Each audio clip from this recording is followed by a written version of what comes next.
राधा जी और श्री कृष्ण का प्रेम अलौकिक था। राधा कृष्ण के प्रेम को सांसारिक दृष्टि से देखेंगे तो समझ ही नहीं पाएंगे। इसे समझने को तो पहले आपको राधा और कृष्ण दोनों से स्वयं प्रेम करना होगा। श्री कृष्ण का हृदय तो ब्रज में ही रहता था, परंतु उनकी बहुत सी लीलाएं शेष थी, इसलिए उन्हें द्वारका जाना पड़ा।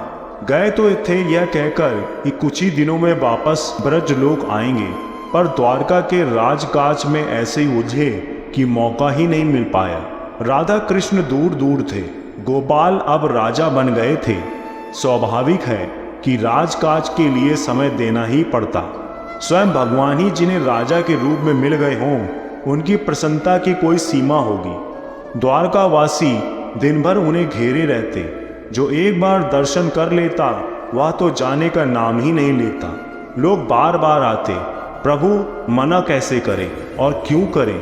ब्रज से दूर श्री कृष्ण हमेशा अकेलापन महसूस करते। उन्हें गोकुल और ब्रज हमेशा याद आता। जिस भी ब्रजवासी के मन में अपने लल्ला से मिलने की तीव्र इच्छा होती, श्री कृष्ण उसे स्वप्न में दर्शन दे देते।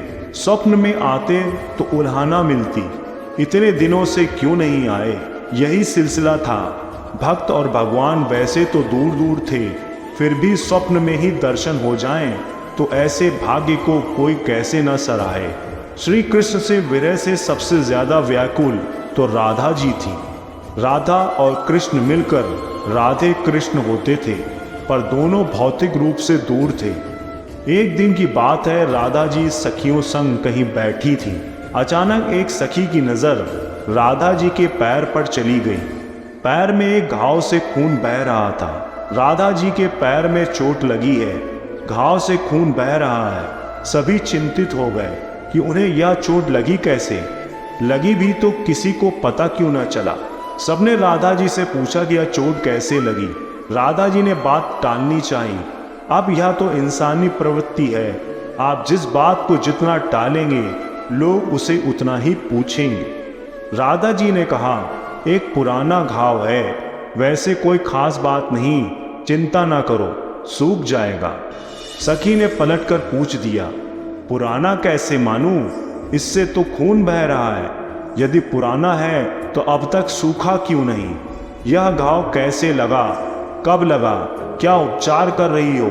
जख्म नहीं भर रहा, कहीं कोई दूसरा रोग ना हो जाए।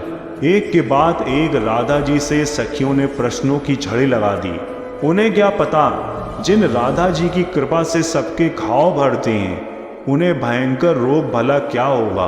राधा जी समझ गए कि अगर उत्तर नहीं दिया तो यह प्रश्न प्रतिदिन होगा, इसलिए कुछ ना कुछ कह के पीछा छुड़ा लिया जाए, उसी में भला है। राधा जी बोली, एक दिन मैंने खेल खेल में कन्हैया की बांसुरी छीन ली। वह अपनी बांसुरी लेने मेरे पीछे दौड़े। बांसुरी की छीना झपटी में अचानक उनके पैर का नाखून मेरे पांव में लग गया। यह घाव उसी चोट से बना है। राधा जी ने गोपियों को बहलाने का प्रयास तो किया, पर सफल नहीं रही। किसी ने भी उनकी इस बात का विश्वास नहीं किया।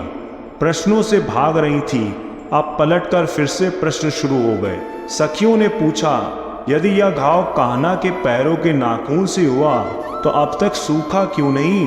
कान्हा को गए तो कई बरस हो गए हैं, इतने में तो कोई भी घाव सूख जाए। देखो, कुछ छुपाओ मत, हमसे छुपा ना सकोगी। आज नहीं तो कल पता तो चल ही जाएगा, सो अच्छा है कि आज ही बता दो। राधा जी समझ गए कि सखियों को आधी बात बताकर बहलाया नहीं जा सकता। वह तो अपने कन्हैया से आज ही रात स्वप्न में पूछ लेंगी, बात तो खुली जाएगी, इसलिए बता ही देना चाहिए। राधा जी बोली, घाव सूखता तो तब ना जब मैं इसे सूखने देती।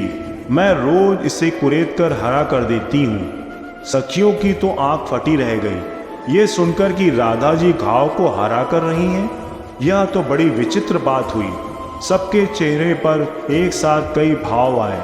अब राधा जी से फिर से प्रश्नों की झड़ी लगने वाली थी। इससे पहले कि कोई कुछ कहे, राधा जी ने ही बात पूरी कर दी। राधा जी थोड़े दुखी स्वर में बोली, कान्हा रोज सपने में आकर इस घाव का उपचार कर देते हैं। घाव के उपचार के लिए ही सही, कहीं यह मेरे सपने में आते तो हैं। अगर यह सूख गया तो क्या पता वह सपने में भी आना छोड़ दें। प्रभु द्वारका में बैठे सब सुन रहे थे। उनकी आंखों में आंसू भर आए। वही पास में उद्धव जी बैठे थे। उन्होंने प्रभु की आंखों से छलकते आंसू देख लिए। उद्धव जी हैरान परेशान हो गए। सबके आंसू दूर करने वाले श्री कृष्ण रो रहे हैं। यह क्या हो रहा है? कौन सा अनिष्ट देख लिया? कौन सा अनिष्ट घटित होने वाला है? उद्धव जी चाह तो नहीं रहे कि प्रभु की नितांत निजी बात में हस्तक्षेप करें, पर कौतूहल भी तो है। उद्धव जी स्वयं को रोक ही ना पाए। उन्होंने श्री कृष्ण से आंसू का कारण पूछ ही लिया। भगवान ने भी अपने सखा उद्धव से कुछ भी ना छुपाया, सारी बात साफ साफ बता दी। उद्धव को यकीन नहीं हुआ कि ब्रजवासी श्री कृष्ण से इतना प्रेम करते हैं। भगवान नित्य उन्हें सपने में जाते हैं, उनके उल्हाने लेते हैं, उनका उपचार करते हैं। इतनी फुर्सत कहाँ है इन्हें? यह सब भाव उद्धव के मन में आ रहे थे। भगवान उद्धव की शंका ताड़ गए। उन्होंने उद्धव से कहा, उद्धव, आप तो परम ज्ञानी हैं, किसी को भी अपने वचन से संतुष्ट कर सकते हैं। मेरे जाने से पहले आप एक बार ब्रज हो आइए। ब्रजवासियों को अपनी वाणी से मेरी विवशता के बारे में समझाकर शांत करिए, उसके बाद मैं जाऊंगा। उद्धव ब्रज गए। उन्हें गर्व था कि वह ज्ञानी है और किसी को भी अपनी बातों से समझा लेंगे। चिकनी चुपड़ी बातों से गोपियों को समझाने की कोशिश की। गोपियों ने इतनी खिंचाई की कि सारा ज्ञान धरा का धरा रह गया। गोपियों के मन भगवान के प्रति प्रेम देखकर वह स्तब्ध रह गए। द्वारका में श्री कृष्ण के आंसू देखकर जो शंका की थी, उसके लिए बड़े लज्जित हुए। गोपियों ने श्री कृष्ण से अपने प्रेम भाव का जो वर्णन शुरू किया तो उद्धव की आंखें स्वयं झरझर बहने लगी। वह भाव विभोर हो गए और राधा कृष्ण के बीच अलौकिक प्रेम को उद्धव ने तभी समझा। धन्यवाद।